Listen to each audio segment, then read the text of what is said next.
Maíz, planta herbácea americana de la familia de las gramíneas. Efectivamente es una gramínea con espigas y frutos harinosos, como otros cereales como el trigo y el arroz.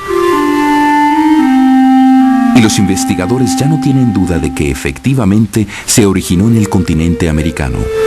Específicamente en el Valle de Tehuacán, en Puebla, fueron encontradas las muestras más antiguas de maíz cultivado. Una gran variedad de especies que datan de más de 7,000 años. Junto con el frijol y la calabaza, fue el cultivo característico de las ulteriores culturas mesoamericanas. Uno de los rasgos más característicos del maíz es el grado de domesticación al que ha sido sometido desde tiempos antiguos.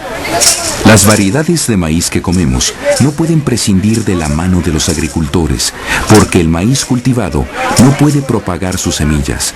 Los granos se quedan apretadamente envueltos en la vaina. Además, una buena mazorca, milenariamente, ha sido el fruto de habilidades y de técnicas tradicionales que no solo significan la siembra, la cosecha y el almacenamiento, sino también la obtención de una semilla mejorada.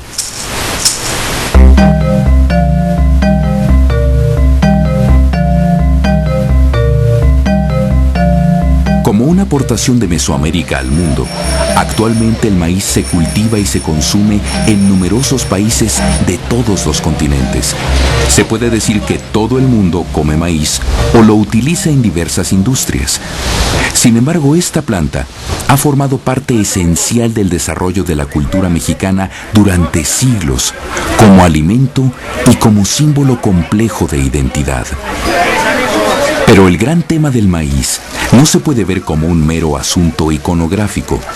La cuestión del maíz comprende la posibilidad de la soberanía alimentaria, la realidad de un producto estratégico en el tablero de la globalización comercial, la revalorización del campo y los campesinos y, por supuesto, el problema de la nutrición.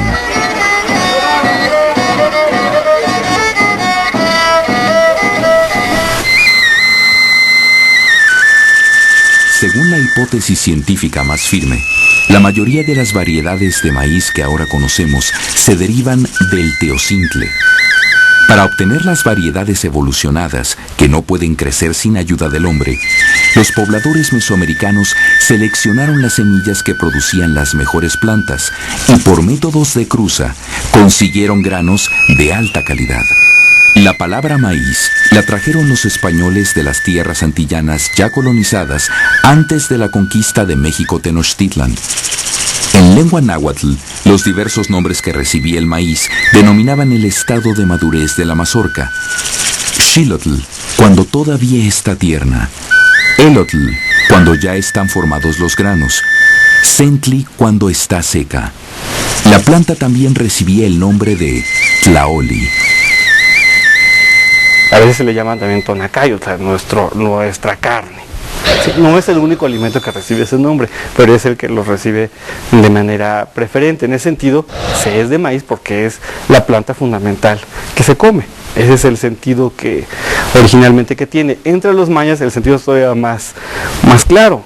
En su propia versión de las creaciones del mundo, los hombres actuales son forjados de masa de maíz. Es una variante dentro de una misma idea mesoamericana. La compleja figura de Quetzalcóatl, hombre y dios, gobernante y sabio, gran héroe del panteón mesoamericano, es para mayas, quichés, cachiqueles, mixtecos y mexicas el gran dador de sabiduría y riqueza. Fue él quien, en una edad cósmica, ayudó a los hombres a encontrar el sustento primordial, el maíz. En los códices se dice que cuando Quetzalcóatl reinaba en Tula, todo era abundancia y dicha. Las mazorcas eran tan gruesas como la mano del metate. En la cosmovisión mesoamericana, todo lo visible tenía un origen divino. Entonces realmente no hay un corte fuerte, profundo entre lo sagrado y lo profano, más bien hay un continuo, hay una continuidad muy fuerte. En ese sentido, el maíz comparte esas peculiaridades de esta visión del cosmos mesoamericano. El maíz es algo que proviene del ámbito divino en esta concepción.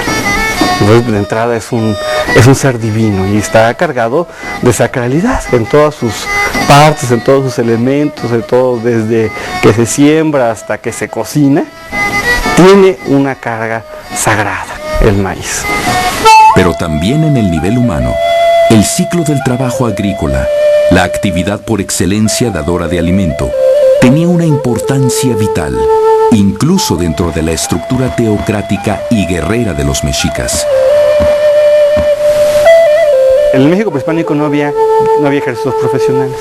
No se podía hacer guerra cuando se estaba cultivando, cuando se estaba cosechando. No había guerras.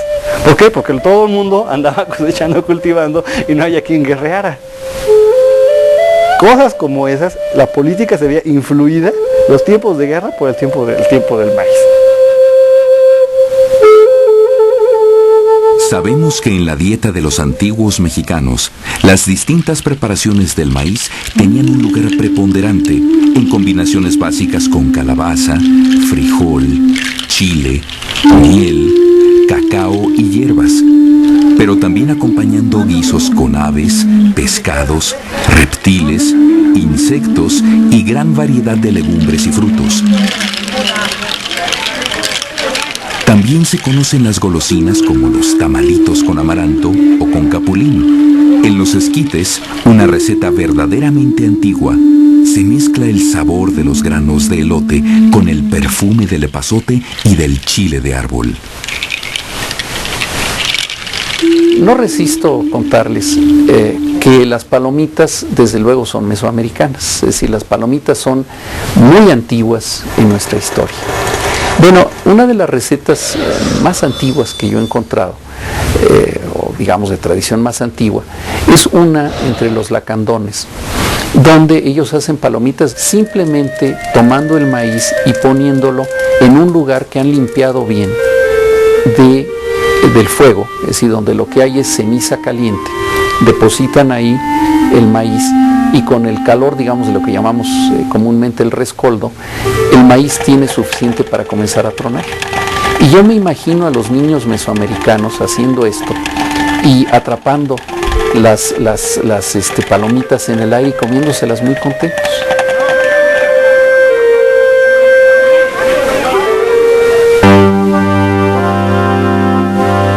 Desde su establecimiento, los primeros colonizadores españoles se sintieron desolados por la falta de pan de trigo. De ello da fe un documento de 1529, apenas 8 años después de la caída de Tenochtitlan.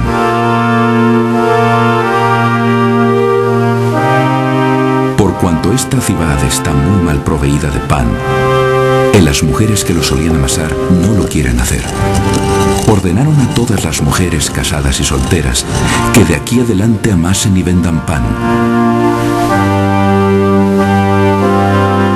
Y aquella mujer que se rehusara tendría esta pena.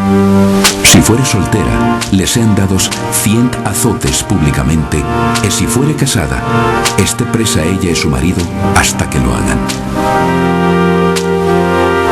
No es seguro que estos castigos hayan sido generalmente impuestos, pero se evidencia en esto la irreemplazable importancia que tenían las costumbres europeas y su vital trasplante a las tierras conquistadas. Desde el momento en que los españoles ganan el control, se van a volver el grupo dominante, y con ello la cultura se va a volver la dominante. Se va a tratar de desprestigiar, digamos, al maíz en aras de resaltar la superioridad del grano, pero también de toda la cultura que representa. ¿Sí? Sin embargo, esto no se da, digamos, de una manera generalizada. Y paralelamente vas a tener españoles que tienen que reconocer las ventajas, sino a veces la superioridad en algunos aspectos que tiene el maíz frente al trigo, ¿no?